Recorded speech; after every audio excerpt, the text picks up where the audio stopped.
Alternative Party of Bodoland অথবা APBৰ Bijni district কমিটিটো হেৰি গজেন গয়াৰী আৰু নৰেন চন্দ্ৰ ৰায়ক লৈ পেলাই 41 জনীয়া কমিটি গঠন কৰি দিব পৰা হ'ল আমি গোটেই ডিষ্ট্ৰিক্টৰ বিভিন্ন ঠাই সামৰি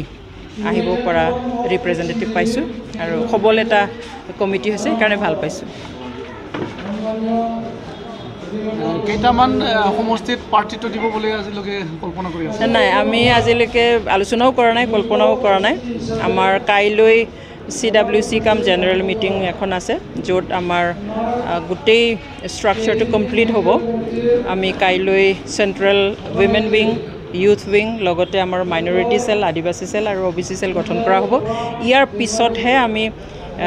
নিৰ্বাচন কেন্দ্ৰিক সকলো বিষয় আমি আলোচনা কৰিম 3 মাহ হ'ল আজিলৈ APB ৰাষ্ট্ৰীয় গঠন হোৱা ৰাইজৰ কেনে সহাৰি হয় 3 মাহ কমপ্লিট কৰিছে 3 মাহ প্ৰায় এসপ্তাহ হৈছে 3 মাহ 4 দিন হৈছে সো ৰাইজৰ ৰেসপন্স আচৰিত ধৰণে পাইছোঁ আমি আশা কৰাতকৈ বহুত বেছি গতিকে আমি এতিয়া বিশ্বাস কৰিছোঁ যে আমাৰ মাজত এতিয়াও সঁচা ৰাজনীতি কৰিব বিচৰা ফাঁকিৰ ওপৰত থাকি ৰাজনীতি কৰিব বিচৰা সঁচা অৰ্থত ৰাইজৰ সেৱা কৰিব বিচৰা মানুহ বহুত আছে টকা আৰু ফাঁকিৰ ওপৰত থাকি কাম কৰিব বিচৰা ৰাইজ আছে মানুহে বিকল্প বিচাৰি আছিল অপচন বিচাৰি আছিল সেইকাৰণে আমি এটা অল্টাৰনেটিভ বিকল্প অথবা অপচন দিছোঁ আৰু ৰাইজে এই অপচনত দলে বলে যোগ দি সকলোৱে কাম কৰিব বিচাৰিছে বিজেপিয়ে অকলে নিৰ্বাচন এবাৰ বিটিআৰত কেনেধৰণৰ ৰাজনীতি হ'ব নৰ্মেলি ইলেকশ্যন সবে অকলে অকলে খেলে কিন্তু আমাৰ নেশ্যনেল পাৰ্টিৰ প্ৰতি ক'বলগীয়া অকণমান থাকে কাৰণ এই BTCটো আমি বহুত দীঘলীয়া সময় সংগ্ৰাম কৰি পোৱা ইয়াৰ কাৰণে আমাৰ ৰাইজে তেজ দিছে জীৱন দিছে ধৰ্ষিতা হৈছে জেলত দিন কটাইছে আৰু এনেকুৱা অৱস্থাত আমি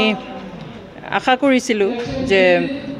নেশ্যনেল পাৰ্টিয়ে তেওঁলোকতো সাগৰৰ নিচিনা ডাঙৰ গতিকে আমাৰ এই সৰু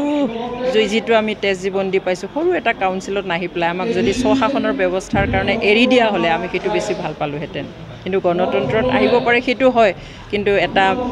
আমাক যদি অকণমান সন্মান কৰি যদি আমাৰ সকলো ত্যাগক যদি সন্মান কৰি আমাৰ যি আন্দোলন যি সংগ্ৰাম সেইটো সন্মান কৰি যদি এৰি দিয়া হ'লে আমি বেছি ভাল পালোহেঁতেন